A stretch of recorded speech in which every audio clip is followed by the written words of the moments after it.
الحمد لله نحمده ونستعينه ونستغفره ونعوذ بالله من شرور أنفسنا ومن سيئات أعمالنا من يهده الله فلا مضل له ومن يضلل فلا هادي له أشهد أن لا إله إلا الله وحده لا شريك له وأشهد أن محمدا عبده ورسوله وبعد فإن خير الكلام كلام الله وخير الهدي هدي محمد صلى الله عليه وآله وسلم وشر الأمور محدثاتها فإن كل محدثة بدعة وكل بدعة ضلالة وكل ضلالة في النار. Jemaah azzakumullah, ada pelajaran besar dari apa yang dilakukan oleh seorang manusia terbaik nomor 2 di muka bumi ini, Ibrahim alaihi salatu wassalam, terhadap putranya Ismail. Besok lusa ya, beliau diperintahkan oleh Allah untuk melakukan sesuatu yang gila, tidak waras, tidak sesuai dengan hati nurani siapapun. Bayangkan seorang ayah disuruh menyembelih anaknya. Ini perintah gila, perintah tidak waras. Tapi karena ini datangnya dari langit, datang dari Allah, wahyu, Ibrahim dan Ismail sami'na wa ata'na. Lihat diri kita, lihat diri kita, betapa jauhnya kita dari Ibrahim alaihi salatu wassalam. Enggak masuk akal dikit, tolak. Enggak masuk akal dikit, ogah. Enggak masuk akal dikit, buang. Betapa sombongnya kita. Yang bilang siapa? Allah Rabbul Alamin. Memang enggak masuk akal. Walir rijali mislu hadzil unsayain. Warisan anak laki-laki harus 2 kali lipat dari anak perempuan. Ini pun nggak masuk akal. Kan sama-sama anak, cuman beda jenis kelamin, ala vitalnya doang yang beda. Tapi kenapa yang laki-laki abangnya dapat 100 juta, adiknya yang perempuan cuma 50 juta? Nggak masuk akal, nggak masuk nurani, nggak adil. Menurut apa? Menurut akal kita. Tapi ini datang dari langit, dari Allah Rabbul Alamin. Ada surat An-Nisa. Lebih tidak masuk akal lagi, Nabi Ibrahim alaihi salatu wassalam, anak disuruh sembelih. Tapi Nabi Ibrahim hanif, Nabi Ibrahim sami'na wa ata'na, dan begitulah manusia terbaik. Manusia-manusia terbaik berhadapan dengan Allah seolah hilang akalnya, hilang nuraninya. Kalau yang memerintahkan adalah Allah, kalau yang nyuruh sekedar Imam Syafi'i, Imam Bukhari, guru kita, nanti dulu. Nanti dulu. Ini yang memerintahkan Allah lewat lisan Nabi alaihi salatu wassalam. Kita masih mikir, apa iya, apa iya. Hal sederhana banyak kita dengar. Ketika minumannya kemasukan lalat, dibuang itu. Padahal dia tahu sabda Nabi alaihi salatu wassalam, jika minumanmu kemasukan lalat, selupkan sekalian. Setelah itu lalatnya buang, minumannya diminum. Mungkin teh, mungkin kopi, air putih. Sabda Nabi alaihi salatu wassalam. Ketika Nabi tidak mengatakan lalat itu sayap sebelah racun, sayap sebelah penawar, maka jadi impas. Ketika Nabi tidak berbicara seperti ini pun, kita sami'na wa ata'na. Beliau Nabi, beliau Rasul, beliau utusan Allah. Ucapan beliau pasti dari Allah. Wa ma yantiqu anil hawa in huwa illa wahyu yuha. Allah menjamin bahwa Muhammad tidak mungkin berbicara berdasarkan hawa nafsunya. In huwa illa wahyu yuha. Semua ucapan Muhammad adalah wahyu dariku, kata Allah Rabbul Alamin. Lihat diri kita, kesombongan kita merasa besar, seolah Allah dan Rasulnya harus tunduk dengan akal kita. Kalau Allah turun ke langit dunia setiap sepertiga malam, berarti Allah sibuk naik turun. Ini ucapan yang sombong. Lalu ditolak sabda Nabi ini, ditolak firman Allah ini. Enggak mungkin Allah turun ke langit dunia setiap sepertiga malam. Padahal itu kata Nabi alaihi salatu wasallam, yanzilullah, nazala yanzilu, nuzulan, turun. Tapi kita sombong. Enggak mungkin. Ditolak sabda Nabi ini. Dengan kesombongan akal kita, cuman kiasan. Enggak masuk akal. Inilah kesombongan kita yang mewarisi kesombongan siapa antum tahu?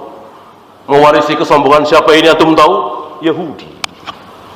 Yahudi Bani Israel sombong.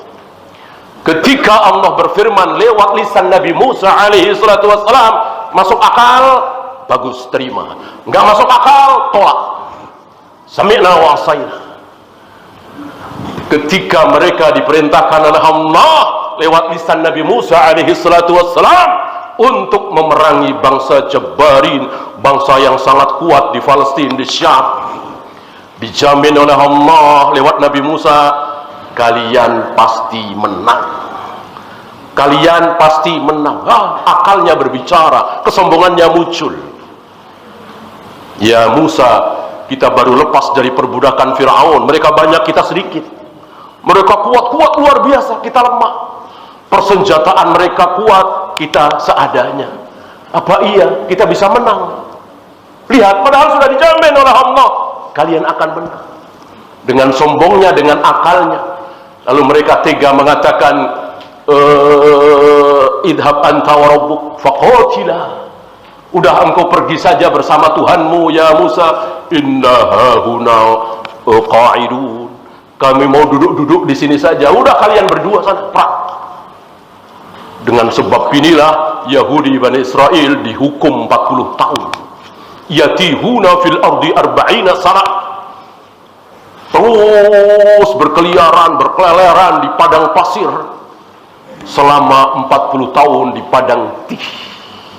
Dan begitulah sunnatullah. Setiap kali kaum muslimin maksiat kepada Allah, kebelangsak. Setiap kali kaum muslimin melakukan kemaksiatan, sengsara. Setiap kaum muslimin tidak mau taat kepada Allah dan Rasulnya, melarat. Antum bisa lihat negara-negara Islam yang bentar-bentar banjir, bentar-bentar tsunami, dijajah dan seterusnya, bagaimana keadaan kaum muslimin? Ketika mereka terjadi kelaparan, terjadi huru-hara, diserang dan seterusnya, bagaimana keadaan mereka? Sedang apa? Sedang sholat berjamaah di masjid, sedang taat kepada Allah dan Rasulnya, sedang zikir dan wirid, sedang baca Al-Quran? Tidak. Tapi mereka sedang bermaksiat. Masjid-masjid kosong, kemaksiatan ramai, syirik dan bid'ah dilakukan oleh kaum muslimin. Dalam keadaan seperti ini muncul azab, muncul bencana, dan itu sudah dari dulu. Antum pernah dengar ada banjir, ada gempa, ada tanah longsor di zaman Nabi Adam? Enggak ada. Enggak ada.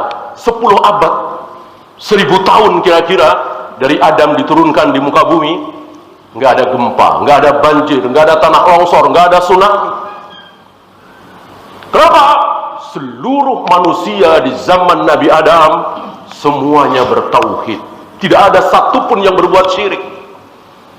Gak ada satupun hari itu orang Buddha, orang Hindu, orang Konghucu, Yahudi, Nasrani, gak ada. Seluruh manusia Muslim menyembah Allah satu-satunya, bertauhid. Gak ada hari itu satupun dukun, gak ada. Keris jimat hari itu gak ada. Kuburan keramat gak ada. Semuanya hanya takut kepada Allah. Maka Allah bikin manusia kaum muslimin hari itu tenang, nyaman, nikmat, bahagia. Begitu muncul penyembahan kepada selain Allah, diawali dari patung orang-orang soleh, Yagus, Ya'uq, Suwa, Wad, Nasr, maka Allah utus Nabi Nuh alaihi salatu wassalam untuk mengajak mereka kembali menyembah Allah satu-satunya, jangan menyembah yang lain. 950 tahun kira-kira Nabi Nuh alaihi salatu wassalam berdakwah, mengajak mereka untuk taat kepada Allah, menyembah Allah satu-satunya. Sulit bukan main. Sulit bukan main, 950 tahun. Bukan 90 tahun, 950 tahun. Hampir 1000 tahun. Umur beliau kan 1000. Tidak ada yang mau kecuali 80 orang. Yang masuk ke kapal beliau itu 80 orang, 81 dengan beliau. Semuanya kafir semua, musyrik semua, menentang semua, termasuk anak beliau Kan'an. Apa yang terjadi? Banjir luar biasa. Musibah terbesar pertama kali di muka bumi. Diawali apa? Diawali dari penyembahan kepada orang-orang saleh yang sudah mati. Yaghus, Ya'uq, Suwa, Wad, Nasr. Antum bisa lihat di surah Mulk. Aqulu qawli hadza astaghfirullah li wa lakum.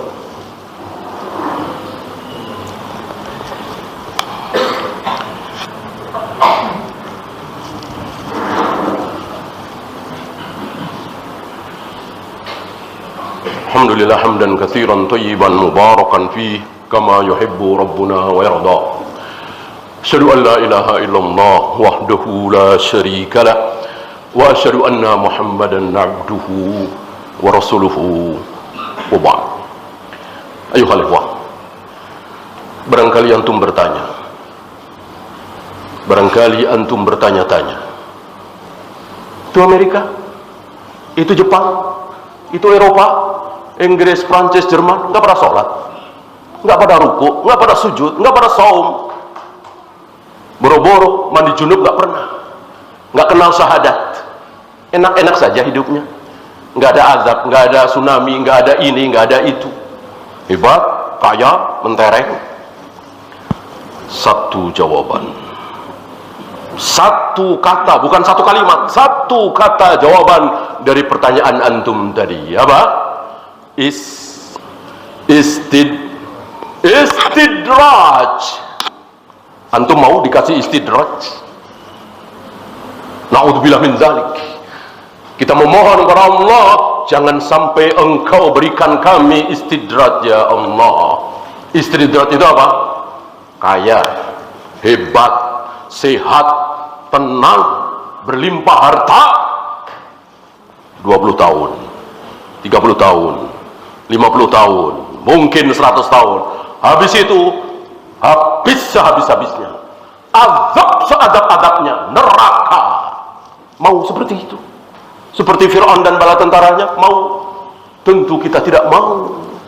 Itulah yang dialami oleh Jepang, Amerika, Eropa, yang mereka semua kafir semua, tapi kaya raya, hebat, mentereng, dan seterusnya. Istidraj. Beda dengan kaum muslimin. Sejelek-jelek kaum muslimin, sebid'ah-bid'ah kaum muslimin, semaksiat-maksiat kaum muslimin, masih ada yang ruku, masih ada yang baca Al-Quran, tentu bersahadat.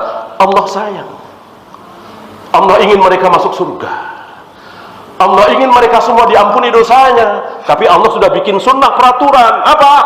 Azab dulu, karena banyak maksiat. Kasih banjir dulu, kasih tsunami dulu, diserang musuh dulu, kan jadi mati syahid gitu. Tentu ini bukan yang terbaik, kita tidak berkeinginan seperti itu. Nggak apa-apa, diadab saja, yang penting masuk surga. Tentu kita lihat para sahabat, para tabi'in, para sahabat, para tabi'in akhirnya masuk surga, dijamin masuk surga.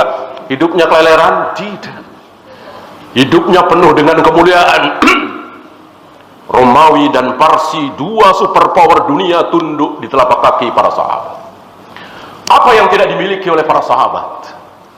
Istilah kita, ya akhirnya menjadi superpower dunia hari itu satu-satunya. Setelah Romawi dan Parsi tumbang, dikalahkan oleh para sahabat, diteruskan oleh para tabi'in, atba'ut tabi'in. Nah, kita ingin seperti itu. Jadi bukan hanya akhirat, tapi juga dunia. Allahumma salli ala Muhammad wa ala ali Muhammad kama sallaita ala Ibrahim wa ala ali Ibrahim innaka Hamidum Majid. Allahumma ighfir lil muslimina wal muslimat wal mu'minina wal mu'minat al ahya'i minhum wal amwat. Rabbana la tuzigh qulubana ba'da idh hadaytana wa hab lana min ladunka rahmah innaka antal wahhab. Rabbana atina fid dunya hasanah wa fil akhirati hasanah wa qina adzabannar.